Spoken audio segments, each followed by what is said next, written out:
in use, or what they're really capable of. The culture shapers certainly seem to be pushing us down a path many aren't even aware we're on. Those who study the furthest edges of these technologies are doubted and mocked. And soon we might even wake up with a world around us that's been so thoroughly altered by advanced technology that we couldn't even go back if we wanted to. So it seems that we should always keep an eye on this space, and one of the most dependable watchers of the planet's puppet masters and their technocratic toys is the great Elana Freeland. She was here once before in 2017 in a THC episode titled The Space Fence, Planetary Lockdown, and the Ionized Sky, which certainly sounds to me now like she was way ahead of the curve. And now she's completed the third book in what turned out to be a geoengineering trilogy of the highest order. There was Chemtrails, HAARP, and the Full Spectrum Dominance of Planet Earth, released in 2014. Under the Ionized Sky, From Chemtrails to the Space Fence Lockdown in 2018.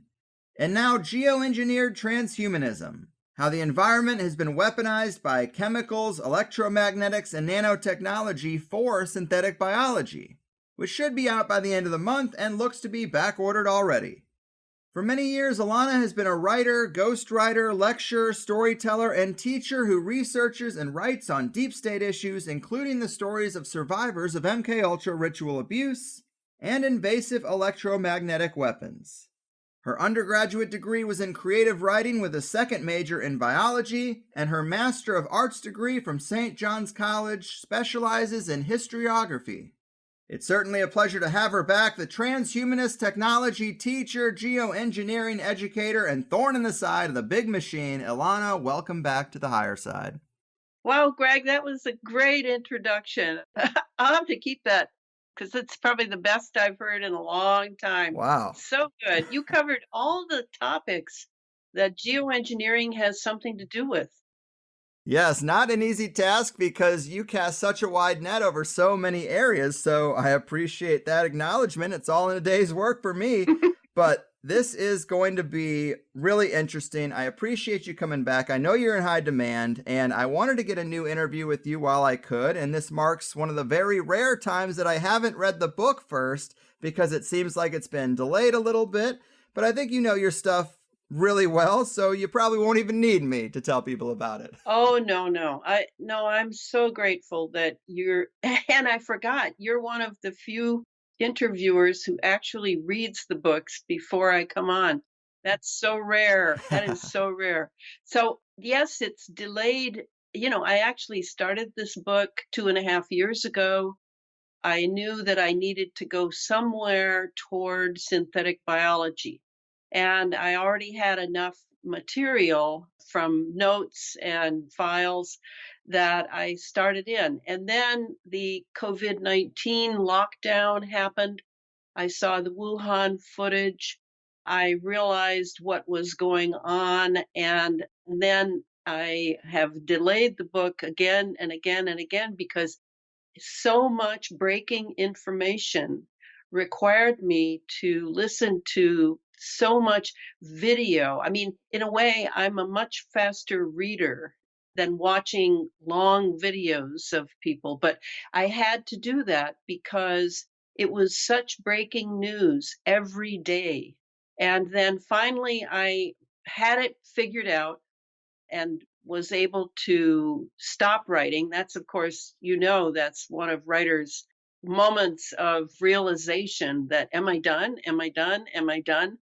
And I realized, yes, I am done. And I have figured it out to the best of my ability. And the book, are you ready for this? Is weighing in at 688 pages with 60 illustrations. And I left Feral House. They were the ones who did the first two books, did a great job on those books. They were always very kind to me, but I felt that I had a large enough fan base that I could go off on my own and maybe make a few pennies more on each book. So that's what I'm doing. And that's another reason for the delays is that myself, and I are working on this and having to put it together. It is at the point now where I'm doing the final look over of the formatting by a fabulous formatter I found before submitting it to the Ingram Spark Distribution Company And so I'm so happy that it's turned out really great, and it's an investment for people because it's basically a handbook that people need to understand how large the picture is and how far the technology has moved into our bodies and our brains. That's the important part. When I did the other 2 books, yeah, I talked a little bit about that, but I mainly was building a picture of the huge geoengineered structure, the electromagnetic chemical structure that was over us, and also throwing in what the nanotechnology was doing in it. So it was a big environmental picture. And now I'm taking the first 100 pages of the book to again talk about the environment, again talk about the geoengineered. I was just yesterday, Greg, if you haven't heard it, you really need to hear it. Clifford Carnicom was interviewed yesterday by Dr. Andy Kaufman, Mm. and it's a really good interview. Clifford hardly, we're still good friends. He hardly ever does interviews. And what he was saying was so heart-wrenching because he's been saying it for decades, 2 decades, which is that the atmosphere and planet Earth have been utterly changed.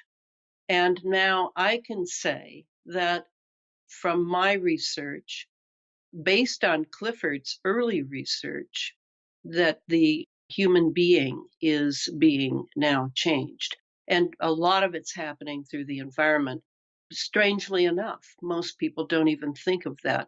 But because we've been inhaling and ingesting some of the items being delivered so that we would breathe them in and ingest them, as groundwork for what is going on now with this so-called vaccination, which is actually gene alteration.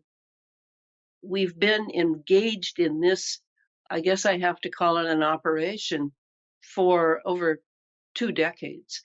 Absolute silence by the corporate mainstream media, absolute silence due to the National Security Act of 1947. So, to put all this together, I have that kind of mind that likes to see where all the pieces fit, and I know very, very well that the devil hides in the details.